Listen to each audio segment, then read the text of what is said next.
Good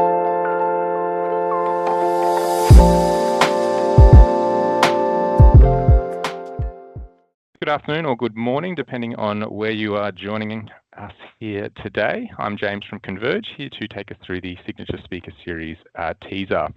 I'd like to start today by acknowledging the traditional custodians of the land on which we meet. I pay my respects to First Nations people, their elders past and present. I'd like to acknowledge the continuing contribution First Nations people make to the life and culture of this region and the regions that you may be joining us from here today. It is great to have you along here. Certainly part of the idea today is to speak to a program that we are looking to roll out, which is the Signature Speaker Series, as you probably could have guessed by this point in time. And I am joined by our wonderful partners here in the room, which I will give them an opportunity to introduce themselves shortly. But certainly in terms of who we have here in the room, we've got Fiona, Kate and Tanaz, who will be talking to those relevant areas, as you can see up there. I'll come back to that one shortly, but in terms of the, ultimately what is the Signature Speaker Series? It is a series of webinars delivered by experts in the field. So as you may already be aware, we have a range of different partners that we engage with at Converge to deliver some of our services as part of your EAP streams, being nutrition support, career coaching, finance coaching as well. As part of looking to extend that partnership and what's on offer to employees, we're also looking to deliver provide a series of webinars delivered by these experts in their fields relevant to their areas of expertise. The program certainly is focused on current and emerging needs, and we'll talk a little bit about some of those things as we go through here today. And certainly it is designed for all audiences and employees, so not specifically targeting sort of a leadership group or a particular demographic. When it comes to nutrition, finance and career, that is something that we're all impacted by or have some particular needs in respect to, and certainly that is how the program is designed. Fear not, we are going to go into some more detail as we do move through the session here today. Something I should have said from the outset is that the session is being recorded, so if those that did register but weren't able to be here, you will receive a copy of that recording. And we certainly do encourage participation throughout today. So if you do have a question you want to throw to the group or to myself particularly, feel free to type that one into the chat. I do try to keep my eyes on that as we do move through, but we'll also dedicate some time at the end of the session today for a bit of a Q&A. So if there are some questions we can take on the fly, we certainly will. If there are some that are better left until the end, we will address those at that time. I will also state that naturally when we are sort of showcasing a program that we're looking to unveil, there will feel like there's a little bit of a sales component to it. Certainly the idea isn't to give you a hard sell or anything like that. Ultimately, if today you walk away with a better understanding of what this program is that we're looking to deliver, that's fantastic. And ideally, you might actually walk away with maybe a couple of tips, ideas or strategies around some of the topic areas we're discussing here. So we'll make sure to keep it a little bit more casual and a little bit more practical with respect to that in particular. I'm going to stop gabbing though, or you won't hear anything about the actual program, the presenters and their expertise. So we will move on in the interest of time. So with our first speaker and partner that we have here today, Fiona Stoko from our great partners at 360Me, is our nutrition expert in the room. Fiona, I might throw to you, even though I've probably spoken on your behalf just there. Can you tell us a little bit about your background and professional expertise? Oh, you're still on your mute there. I don't know if I've muted you, Fiona. I'm so sorry if that's the case. It wasn't me. Hello. So my name's Fiona. I'm an accredited practicing dietitian, and I have been doing this for over 10 years now, working in all sorts of areas. So working in disability, aged care, and mostly in sort of clinical practice and across sort of GP practices and employee assistance programs and things like that. So working quite across the board and very general. So I see a lot of very common trends coming through in all different aspects of those sort of areas. Fantastic, Fiona. And some people here may have actually had a session with you before. Well, not that we didn't know, that's of course confidential, but certainly someone that does engage with our clients quite regularly. And to the point you just sort of made there, what are some of the common issues or challenges you hear from employees relating to nutrition in the workplace? I think one of the biggest ones I see quite regularly is, everyone's time poor and they're busy. So making time to eat enough or regularly is a big one. So sometimes we tend to work through our breaks or sort of have something quick, and then we get to that 3 p.m. sugar craving time of day, where we start to eat things that maybe aren't going to sort of sustain us as well as we'd like. So eating more balanced throughout the day is a tough challenge for a lot of people. And then we see things like irritable bowel syndrome, which a lot of us sort of struggle with. But when we're stressed at work, when we're anxious, that can exacerbate our symptoms. Sometimes we're forgetting to drink water because we're busy as well. Then we have the symptoms of dehydration and fatigue and having trouble sort of focusing. And then, yeah, I guess, we have a lot of people who are shift workers as well, which makes eating regularly or eating well quite challenging. So timing of meals gets really difficult. And then if people are also on the road, then we're limited by what we can either take with us or buy along the way. So there's a lot of different things that I see that are very common. Fantastic, Fiona. And as you're speaking now, I think one thing that resonated with me was we used to say within our team was the 3 p.m. derail, where the energy levels would start to sink, and that's usually where either someone's going for a coffee or diving into the chocolate bowl. But I suppose, somewhat related to that, what can employers do to better support nutritional health in the workplace? I guess just firstly understanding that everyone has different nutritional needs. There's no one size fits all sort of diet for everybody. And I do find that making sure that we are encouraging people to take their breaks throughout the day. The work can wait a lot of the time, I think. Nutrition is important, but also, supporting that sort of, I think a lot of workplaces provide a lot of food. So there's often biscuits and chocolates and things in the workplace, but making sure that there are some, high protein based snacks in the workplace and some healthy snacks as well to accommodate sort of all of the people's needs in the room. I guess also, obviously, most workplaces are pretty good at hydration, making sure there is a Pura tap or a water source or bottles of water available to everyone, but making sure that we're encouraging hydration throughout the day. And also just encouraging a bit of physical activity as well. I think a lot of our jobs are quite sedentary, so I do talk on a bit of exercise in relation to nutrition as well. So that's really important as well.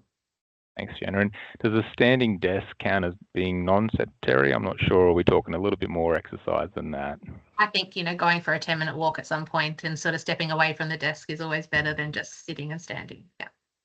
Absolutely. And that's one of the things I appreciate about my lunch break the most is getting out and about and away from the desk for a period of time and getting outside ideally if the weather is allowing us in that sense.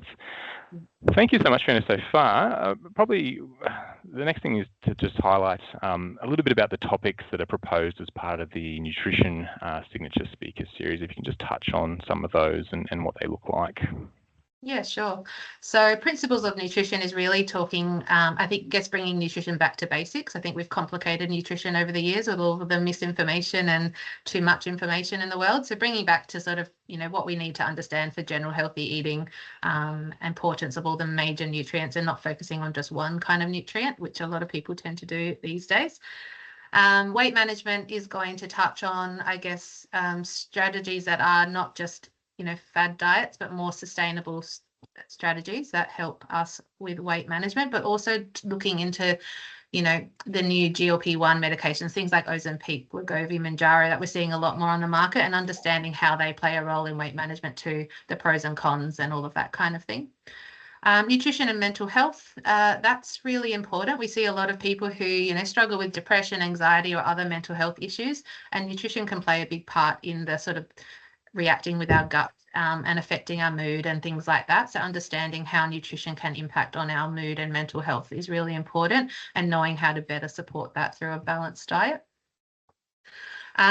For women, we are very lucky. We get to go through perimenopause and menopause later in life. So understanding how that affects our hormones and our body shape and our nutrition. And so it's really also important to understand that our nutrition requirements change throughout our years. We need different nutrition needs when we're younger, middle-aged and older. So making sure that we are always adjusting to where we are in our lifespan. Gut health is really talking more about, I guess, understanding how to better improve our gut health, the gut microbiome, using food to optimize our gut health generally, and trying to get that sort of balance back. And I think debunking diet myths is just a really great one that is always interesting, because we have probably in this room all tried at least one diet in our lives that has not lasted forever, because they are diets and they are fads, and they work while we're on them and then they stop working when we stop them. So it's looking at these diet myths, which ones are sort of well backed by evidence and science, which ones are not so much, and how we can sort of better balance our nutrition. Thanks so much, Fiona. As you sort of mentioned some of the diet myths and facts, I suppose that got me thinking around some of the maybe myths and facts you might be able to dispel that I've heard over the course of time in terms of maybe a strategy or a tip. One of the things I have been encouraged or told to do before is that before having like a main meal or a large meal, lunch or dinner, for example, have a big drink of water just beforehand, just in terms of, I guess, portion control and feeling a bit fuller sooner. Is there any merit or evidence to support that one? I think there is some merit to it, in that if someone is not really good at drinking enough water throughout the day, it's a good trick to make sure we're hydrating well, but also it helps to make us feel a bit fuller before we start. So then we might eat a little bit less at the mealtime if we are worried about our portions being too large. So it can certainly pre-fill you up before you start eating your meal. It's definitely a good strategy for some. Thanks, Sharon. Certainly portion control is probably my area of development, I would say. And on that point as well, I suppose, selfishly, I'm going to ask this question. Serving your meals in smaller bowls and plates so it looks a bit fuller, is there any merit behind that? Yeah, I think there is. And I guess over time, if we look back to a long time ago, what size the plates were and how big they've gotten over time, we actually have increased our portions based on our increase in plate size. So reducing our plate size is actually a great strategy to bring it back to portions that we probably should have always been having. In fact, if you looked at a sort of standard plate size, it might almost be what we consider a side plate now. Reducing our portions and maybe having sort of 4 or 5 smaller meals over the day rather than 3 really large meals can also be a way to sort of get that meal portion down as well and get a bit more balance and digest better and just feel better.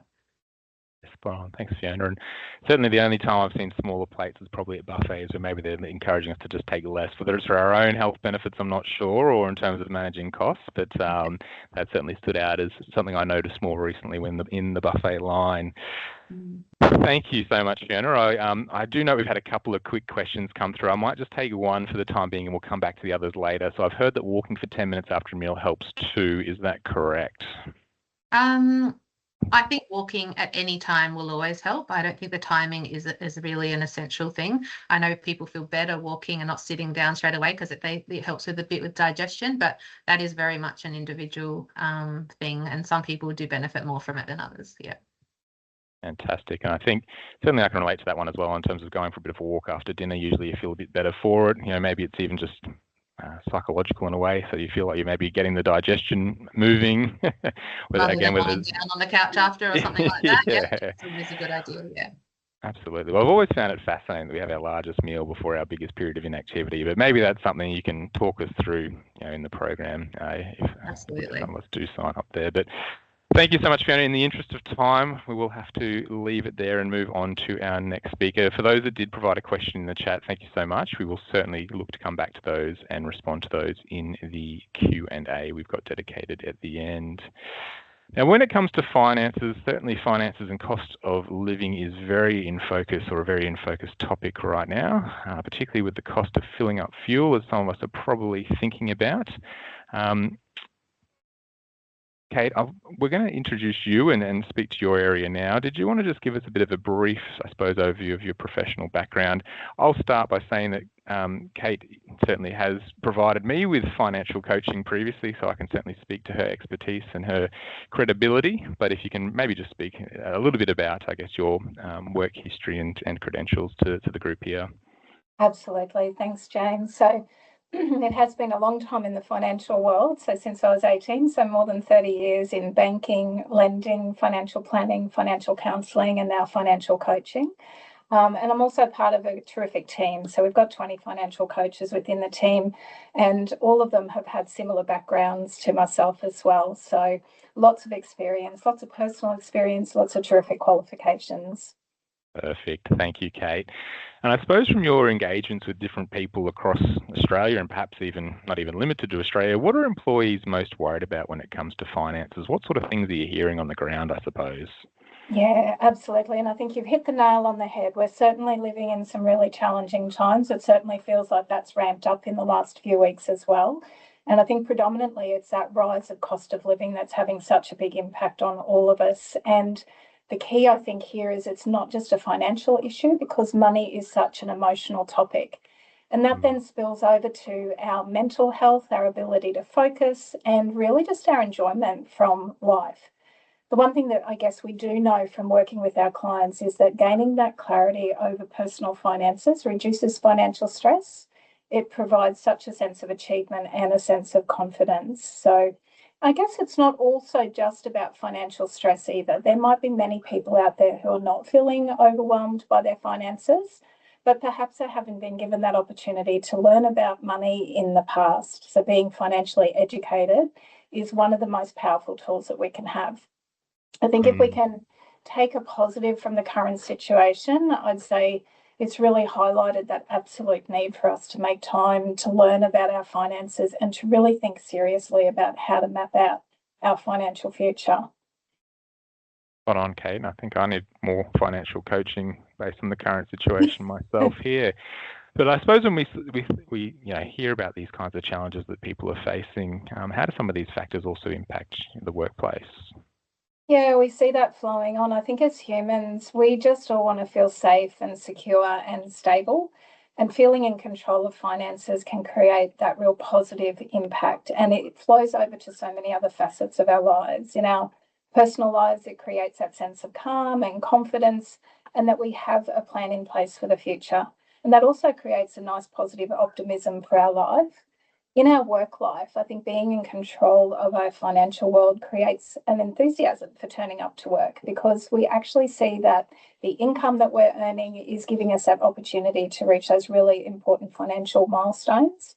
The flow-on effect from that is increased productivity, increased performance, reduced absenteeism, improved presenteeism.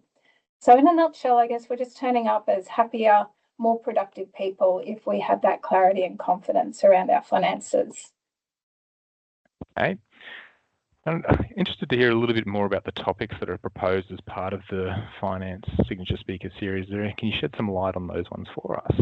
Yeah, for sure. So we've tried to capture the core financial topics that I think everybody should be feeling quite confident about. The first one is Financial Wellbeing Essentials webinar. So this is an overview of financial management, and it also incorporates that discussion around practical and the emotional content of money.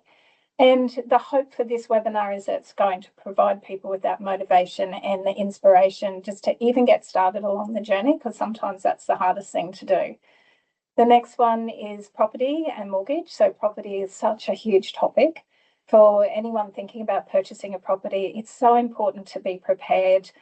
For those of us who have stepped into that, I feel like can be quite a rushed process, and it always amazes me that we spend quite a small amount of time on such a big decision. So it's a huge commitment for a lot of us to make, and I think stepping into that with as much planning and as much knowledge is vital. The next one is investment essentials. So investing is often a mystery to many of us, and I think with property prices going through the roof, a lot of people are starting to think, is there another way that I can actually grow my wealth? So having that solid understanding around investing can often be the difference between us retiring happily and securely or having to work well into our 70s and beyond, which none of us, I think, want to do. The next one is superannuation. So again, super is one of the biggest lump sums of money that a lot of us will ever get to see. And a lot of us just simply don't understand it. So this webinar is perfect for any age group. And I would really encourage younger age group to take part in this type of webinar so that you can understand those concepts really early in life so that it just makes for a better future. And the next one is retirement. So there is a substantial wave of retirements already in motion, and this is set to continue for decades to come. So every single one of us is going to retire in the future, and we really need to be planned and prepared for such an important event. The last one is festive season. So this is a time of year that is supposed to be one of joy, but I think for a lot of us, it's filled with stress, anxiety, overwhelm, and pretty big expenses. So being financially prepared for this season is just going to make a huge difference to the enjoyment that you're going to get out of this special time of the year.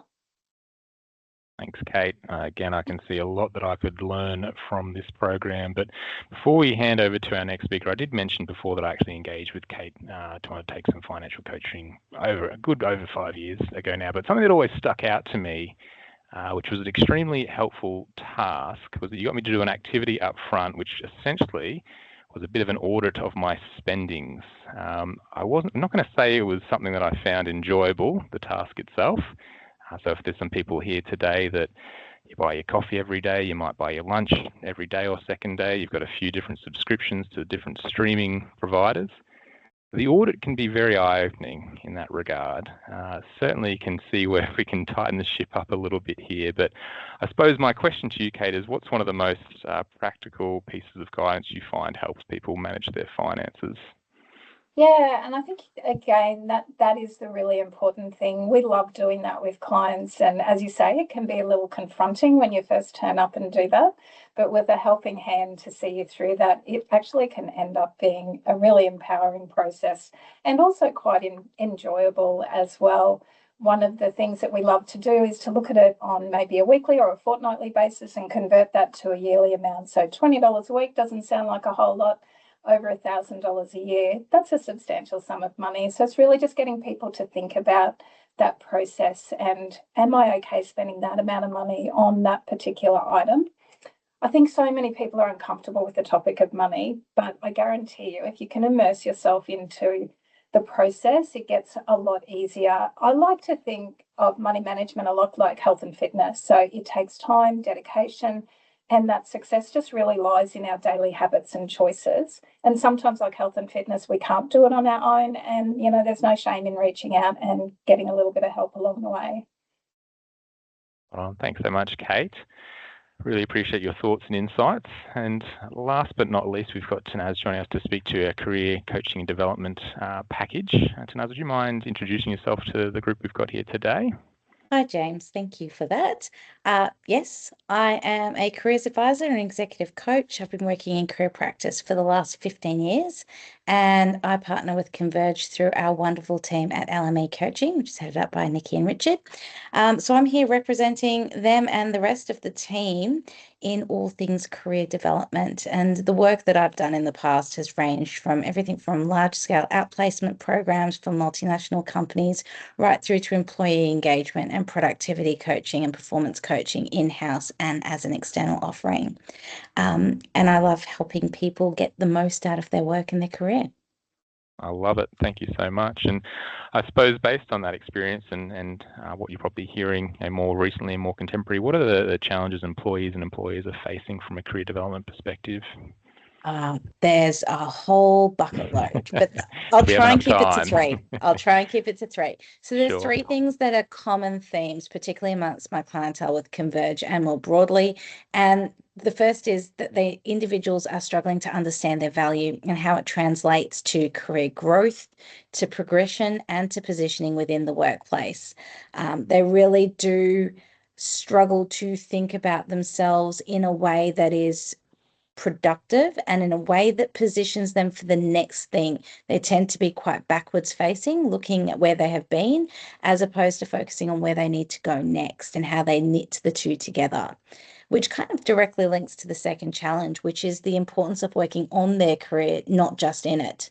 It's something that we're consistently reiterating in our sessions, that staying up to date with contemporary developments, emerging technology, governance, legislation, changes in their workplace, as well as maintaining their own professional development, not just through their workplace in a traditional L&D capacity through HR, but to take ownership and interest in that for themselves so that their career becomes part of their identity and something that they own rather than something that's imposed on them by the workplace. That's been a real challenge, but it's one that can be really empowering.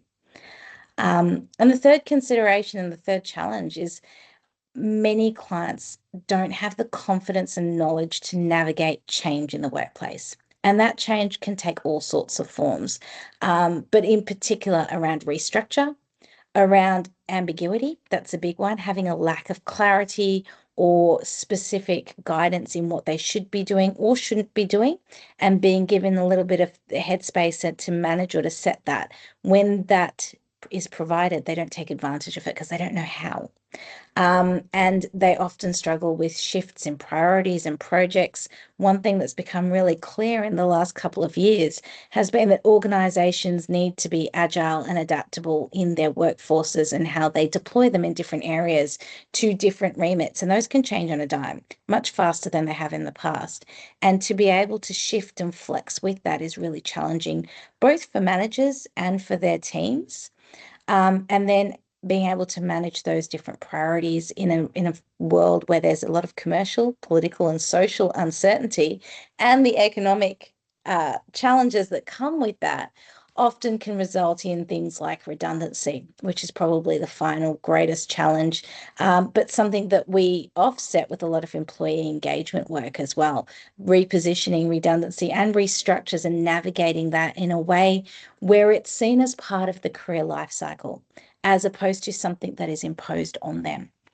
It's a really interesting point, Janice, because certainly, we deliver a lot of workshops to different clients, and what I'm often hearing from clients is they're either about to commence a large-scale organisational change process, they're in the midst of one, or they've just come out of one. Seems to be where most organisations are at these days. So we certainly do emphasise, having the right sort of knowledge, skills, and strategies for people to be able to navigate through those sort of times of uncertainty, noting that fortunately or unfortunately, whichever way you want to look at it, that that is just the state of the modern day workplace.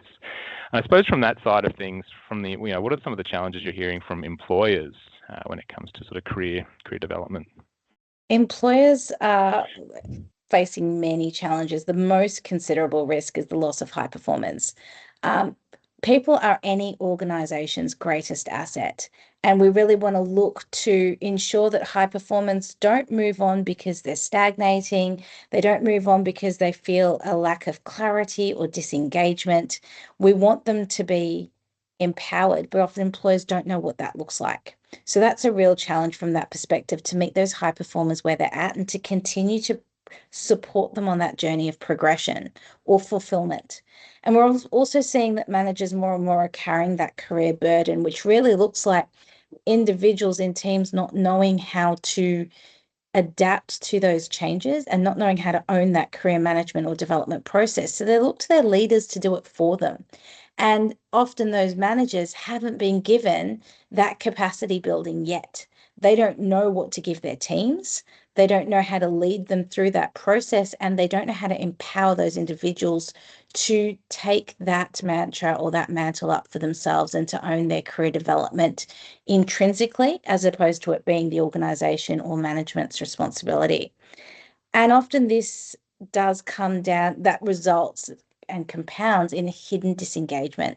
So people feel, well, my manager's only in it for them. They're not supporting me in what I'm trying to achieve. They're not telling me what I need to do, is a common one. And it's really difficult for a manager to front up and say, that's not my job. You decide on your career direction, and I'll partner with you on that journey. And when that conversation doesn't happen, we end up with a quietly disengaged workforce, and that whole quiet quitting phenomenon that has become more and more real in recent years. And all of that has a significant impact on productivity as well. And then we have retention and recruitment pressure, and it compounds because the right people at the right time doing the right work is what's necessary for any organization to progress, irrespective of whether progression looks like growth or contraction and consolidation. Well said. And certainly, again, I can speak to the fact that going through a recruitment process to find a great candidate for someone that's already performing very highly can be pretty disappointing for a leader a lot of the time, because you thought we got some gold here, but also then to have someone come in and get up to scratch and to speed, that takes time, and certainly that comes with costs and challenges along the way as well. Absolutely. I suppose to the point, how do career development programs address some of the challenges we've noted here? The most important way that programs do that is that we provide tools that meet individuals and teams where they're at. Okay, we are able to offer tailored, objective advice that provides a level of objectivity that takes that pressure away from direct managers and supports employees in clarifying where they've been and where they're going to go, explaining their value in relation to those, knowing what internal opportunities are available and how to access them, how to have conversations and build networks and improve their visibility within their existing organization. Often that looks like a leadership transition piece. Career coaching and career support programs can really help organizations retain great talent, but also progress them into higher value roles. And by higher value, not just in terms of remuneration to the individual, but higher value to the organization, where they can capitalize on those individuals' expertise, internal expertise that they've gained and the relationships that they've developed, and move them on that journey into executive transition and consolidate that outcome for the organization.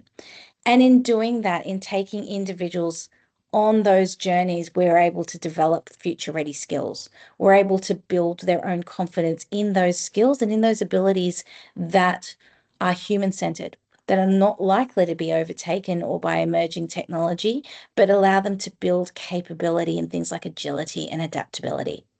So we can provide practical advice in a tangible sense, but we can also build out those more intangible skill sets amongst employees. Broadly speaking, for organizations, it's a really simple outcome. The benefits are phenomenal. You've got stronger engagement. We've got employees that are more resilient, employees that are less likely to be discontent. When they're less likely to be discontent, they're able to navigate challenges when they need to. Their cup is full, so that when we have to dip out of that with a challenging situation, it's not a particularly devastating result. We're not resulting in HR complaints and things like that. They have the resilience and the capacity to say, this is just a blip on the radar. And that results in improved retention, a better workplace culture overall, which spills out into being more appealing for those who do need to recruit and allowing those organizations to attract and retain better talent. And as a result, we'll have a better workforce, a more adaptable workforce who are more productive and efficient. And that's what everyone's looking to achieve now. No, that's well said. And I think, one of the things that sometimes comes up when we start to talk about career development programs, from, I guess, the employer's side of things, there can be some, I guess, concern. Are we just giving people the skills to leave us? But certainly That's not always the case. It can be much more, I suppose, internally focused in terms of career development and progression within the organisation, a career change within the organisation.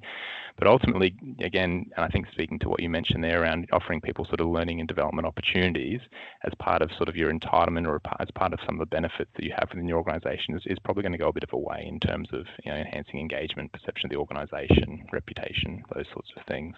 Absolutely. It's phenomenal how many individuals we speak to who, just knowing they have access to the service, to our service as career coaches through their employer, it reframes how they perceive their employer's support of them within the organisation. Just having a couple of sessions can really shift the needle there. Yeah, spot on. I suppose to touch on this program specifically, can you tell us a little bit about some of the topics that are included within the Signature Speaker Series from the career development perspective? Absolutely. We've got 6 topics that we've identified so far. The first is probably one that I'm most passionate about, and that's elevating your career, really supporting individuals in positioning themselves for progression in a changing workforce, both in their existing employer's organisation and beyond. The focus is always in this space on their existing employer, because that's where they've got the most scope to consolidate and build out on the experience and the track record that they've already established. But in Elevate Your Career, we teach them how to position that and understand their value and be able to articulate that more clearly, which then sets them up for success in our second topic, which is around navigating change. I think it's a practical reality that you touched on, James, which is that redundancy, reinvention, career transition, changing roles, skills, occupations, there are very few careers that are for life anymore. And it takes a certain mindset to be able to understand, accept, and embrace that. And if we can support individuals in how they navigate change, we're then able to move into that third session, which is around building resilience. So uncertainty and ambiguity and change, they are the only certainties in the world of work. And I often tell clients, we need to start getting comfortable with being uncomfortable, because that's the reality of what the world of work looks like in 2026 and beyond. And in leading through uncertainty, we want to equip our executives and our leaders in particular in how to build and instill those skills in their teams. And in doing so, will naturally foster confidence and well-being. Our fourth topic is all around job search strategies and how you stand out and succeed. And that's an acknowledgement that sometimes it is time to move on for everyone's purposes, whether that's the result of a restructure or redundancy, or simply because as the individual has outgrown their organisation. And it takes a level of maturity to acknowledge that, both on behalf of the employer and the employee. But when it's done well, it can pay significant dividends. And in Stand Out and Succeed, we really want to empower individuals in modern job search strategies, emerging tools. As practitioners, we're constantly staying up to date with new AI-powered technologies and ATS optimization and the different tools and software, right down through to the most recent, which is around AI-driven video interviews as a first-round interview and selection process. We want to take the fear factor out of that with that particular topic and empower today's employees in navigating that. To do that effectively, they need to know their direction, which is our fifth topic. So in Find Your Direction, we support individuals at all levels in creating clarity, in finding their purpose, and to bring that together to drive momentum in their career wherever they're at. Remarkably, losing momentum and lacking in direction can happen at any point in someone's career, and it can be triggered by both internal health, economic, financial considerations. It can be triggered by external factors such as organizational restructure. It can simply be the passage of time where you've achieved all you set out to achieve in your career or your job, and suddenly you feel stagnant. And in Find Your Direction, we empower individuals to overcome that and to start to take control of their career, which naturally segues into the last topic, which is around future-proofing your career. And I'll be the first to acknowledge that future-proofing career is a particularly challenging topic. The pace of change in the world of work is at a sprint. And every time I think we've mastered or come to terms with a particular area of growth and change, something else drops. Something changes the game yet again. And I'm inundated, as our team are, with questions about, is this going to take my job? Am I still going to be doing this tomorrow? What should I do? And building out that capability, not just in using the tools, but in keeping abreast of what's emerging and having that open mindset and that capacity to change and adapt is going to be really important as workforces transform and move towards more the sense of it's not going to be the tool that takes your job, it's going to be the person who's able to utilize those tools and technologies most effectively while leaning into the human side of your skills and abilities. Thanks, that's a great summary. And I think probably one of the things that stood out there is the influence AI has on, I suppose, this topic in particular, career development. Like, people would probably welcome tools and uses of it in terms of help me build a resume, help me write my cover letter, help me prepare for this job interview. But then some of the challenges, as you know, like I wasn't even aware that video interviewing had sort of AI-based technologies that were supporting and delivering that, which, again, I guess some of the criticism might be it depersonalizes what should be a personalized process. But, for an employer, they'd look at that and they go, well, it actually, in terms of the amount of time we save and that we can sort of screen our employees or candidates, I should say, quicker and more efficiently, I could see that being very attractive. But it looks like it's an area where you've got to keep sharpening your pencil, I dare say. Absolutely. And I have dabbled in a little bit of career coaching myself and delivered that. And probably the thing that I've always noticed is that where a lot of my coachees have got stuck a little bit is selling themselves. So it was great to hear you sort of talk around this idea of kind of being able to position yourself, elevate your career, being aware of what you've achieved, but not losing sight of what you're looking to achieve. Because a lot of the times I do find people find it challenging to kind of, what are my achievements? What did I do within this role when I worked here? But also, how is that going to support me in what I'm looking to do next, which is sometimes not always front of mind. Exactly. Well, I will let you leave us there for a moment, Naz, but thank you so much for taking us through that and giving some insights from, I suppose, career coaching and development and what you sort of heard and seen on the ground. I will open it up to the other speakers we have here, but just before we do that, I thought I'd just give a little bit of a summary of the program again, and I suppose compel some of the reasons around why we might look to engage in a program such as this. So when we think of, why would I engage in the Signature Speaker Series, it's certainly something that can be embed within an existing health and wellbeing program, or it even can be designed as a particular standalone program. For example, we're certainly hearing that, finance, for example, is a really in focus concern for people at this point in time. Being able to offer something to your people that gives them the knowledge and skills to be able to manage some of the challenges there can certainly be seen as a, very viable and very welcome initiative in that regard. And certainly all programs would fit with that bill. It's highly accessible and cost effective. I'll take us through some of the investment that would be involved there, and certainly will enhance efforts to support employee health and wellbeing. And each of the speakers certainly spoke to the impact of their topic areas in terms of the impact to employee health and wellbeing, but also how that can also impact from a bottom line and business perspective as well. Certainly designed to address current and emerging issues that may be impacting your people. And the beauty, or one of the biggest pieces of beauty out of this, I would say, is it creates further awareness of the full range of support that's offered through the EAP entitlement. So as I said here, each of the speakers that we've had today are certainly ones that do provide nutrition support, financial sort of coaching, career coaching, which is available within those existing streams. So it's a good way of actually creating further awareness and encouraging access to those support avenues, which in essence, like we said before, in the absence of maybe having some career development initiatives in place, it's good to know that there is tools at our disposal that our people have access to when maybe there is more effort that can be undertaken internally as well. Some of the specifics here. So what are these? Essentially a series of 45-minute to 1-hour webinars delivered in a series of 6, 3 or one-off topics, typically delivered as part of a 3 or 6 month program. We can of course be flexible to that. You might look to do something over the course of 12 months, for example, but that's just typically how it is designed. We do have a per session rate, or people may like to book all 6 topics that were presented from each of the topic areas here today and pay for 5 and get 6.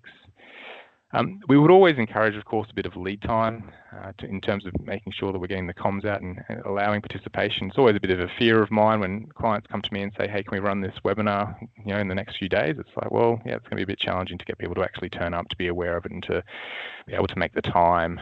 So always encourage a bit of lead time, and that also plays into this idea that we can certainly look to customise some of the materials if needs be. So there was a question earlier on that probably touched on this a little bit, which was, does the weight management topic dive into ADHD? Fiona, I'm not sure if you have sort of an answer top of mind, but certainly, as I said, if that's something that our clients are interested in, we can certainly include materials or look to include some development time to customise. But Fiona, was there anything in there in that regard that you're aware of? At this stage, I wouldn't say it dives in, but we can certainly touch on it. And I think if you're looking for more individualised information, obviously you can always book a session with one of us to get that sort of one-on-one sort of information as well. Thank you so much. In terms of how do we go about accessing or purchasing this, certainly we will share a link to our website that has the option for an online payment. For some of us, we may prefer to actually receive a quote and to organise that through the traditional invoicing system. And we can design a program that contains webinars across the different topic areas presented here today. Some may prefer to have it more specialised. We're just going to focus on one particular topic. Some may like to sort of pick and choose across different topic areas there. But what I thought I would do is just open it up to any questions we may have in relation to the programs that have been presented here today, or even in terms of some of the topics that we have dived into. I'll do a bit of a scan of the chat to make sure I haven't missed anything. But please share any other questions you may have at this point in time. So we've had a question around sort of include guidance for employees at the stage of their career, particularly towards the end of their career. So yes, that's certainly something Tanaz has mentioned there. Can you opt into the program at any stage, or is there a time frame for when you need to opt in? Look, it's basically when you choose to proceed with the program, we would schedule that in a time that does suit you. I do need to be clear, this is a program that is offered to your organisation specifically, not as a package that is offered across, we've got this webinar running on this date and 12 organisations are joining. It would be a program delivered specifically for your organisation and tailored as such.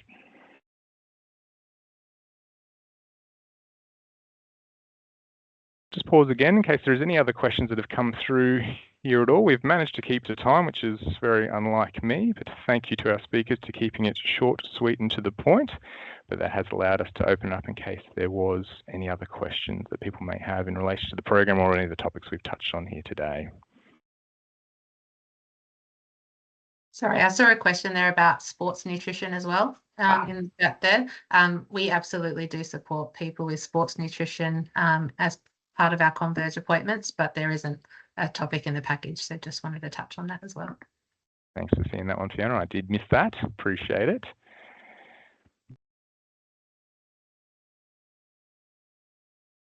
Correct, 1,800 per session, or pay for 5, get 6. Thank you, Andrea. No worries. Team, as I said, if you've come and you've heard what you wanted to hear and you need to head off, that is totally fine. Certainly the aim wasn't to purely provide sort of a sales presentation here for you today, so hopefully there was other takeaways for you in terms of current trends, themes, needs, challenges, and some little tips and tricks there that certainly I took a bit away from as we went through.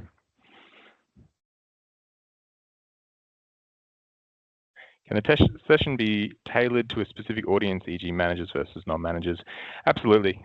We are more than happy. What we've presented there is, I guess, our standard offer, but certainly, understandably, each organisation may have some contextual factors or may have a particular target audience they'd like to look at. So when that is the case, by all means, we'll have a discussion around what your program scope would look like and whether we'd have some target audience or some tailored material in that regard. But yes, certainly that is on the table.